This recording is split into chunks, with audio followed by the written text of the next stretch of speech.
नमस्कार. मी संपदा जोगळेकर कुलकर्णी तुमच्याशी या माध्यमातून संवाद साधते याचा मला आज आनंद होतोय.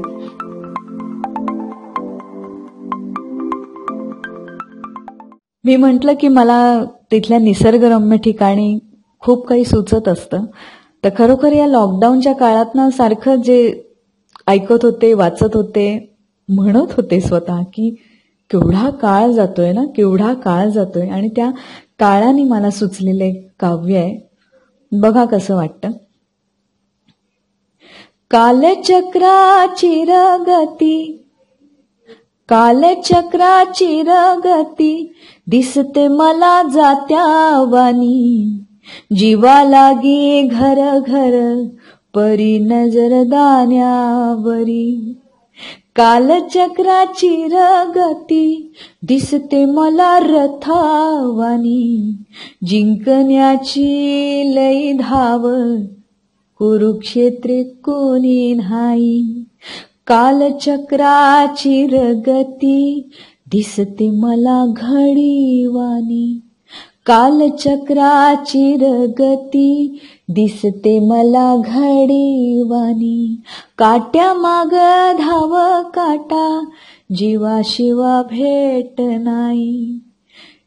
कालचक्राची रगती दिसते मला ऋतुवानी.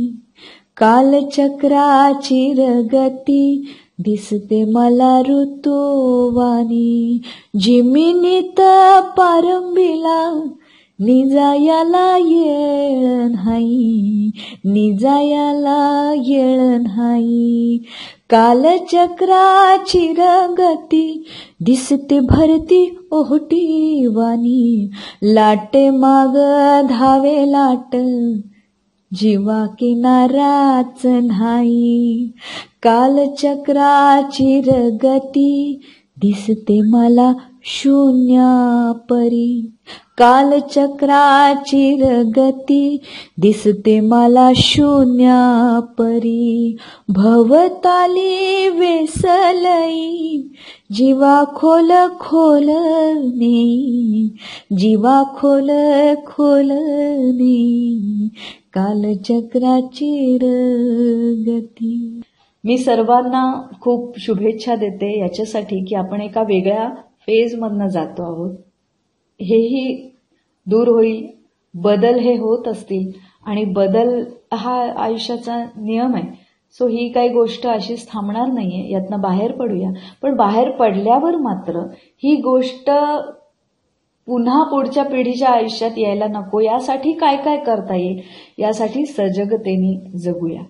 मला असं वाटतं अधिक मास आहे तर एखादी गृहिणी अधिक तास जेव्हा तिला मिळतो तेव्हाही ती काहीतरी एक घडवत असते. एखादी शिक्षिका अधिक तास मिळतो तेव्हा ती मुलांबरोबर संवाद साधून त्यांना अधिक काहीतरी सांगत असते. मला असं वाटतं या लॉकडाऊनमध्ये आपल्याला अधिक वेळ असा मिळालाय जो आपण स्वतःशी विचार करायला देऊ शकलो आहोत. त्यातनं आपण काहीतरी उद्याच्या चांगल्या भविष्याकडे कसं बघता येईल याचा विचार करूया. तुम्ही माझ्या मताशी नक्की सहमत असाल असं वाटतं. आणि या 30-3च्या प्रकल्पाला खरोखर म्हणजे मी जसे आज काही विचार तुम्हाला बोलून दाखवले जे माझ्या आयुष्यात मी अंमलात आणलेले आहेत तसेच अन्य व्यक्ती जवळजवळ 30 व्यक्ती म्हणजे मी धरून शिवाय 29 व्यक्ती तुमच्या बरोबर गप्पा मारणार आहेत. जरूर तुम्हाला काही ना काहीतरी मिळेल आणि तुमच्याकडनंही मला काही ना काहीतरी मिळो. तुमच्या रिॲक्शन्सवरनं मला ते मिळेल.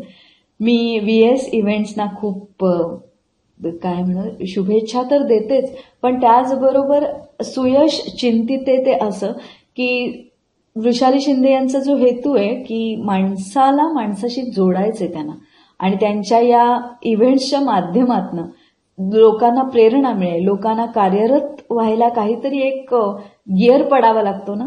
पण अशी एखादी व्यक्ती भेटावी लागते. तसं कोणीतरी या माध्यमातून कोणाला तरी काहीतरी देईल. कोणाचा तरी गिअर पडेल. ह्या सगळ्या त्यांच्या उपक्रमांना आणि विचारांना माझ्या खूप शुभेच्छा आहेत. आणि हर्षदा या 30-3च्या संकल्पनेने तू इतक्या प्रेरणा म्हणजे 30 प्रेरणा तर तू नक्कीच लोकांपर्यंत पोहोचवण्यात यशस्वी होणार आहे. तुझ्याही संकल्पनांसाठी तुला खूप शुभेच्छा आणि तुम्ही तर स्वतः कलाकार आहात, तर जरूर या 30-3च्या म्हणजे हा संकल्प पार पडल्यानंतर त्यातनं काय मुद्दे मिळतात ह्याच्यावर या माध्यमातून लोकांपर्यंत या.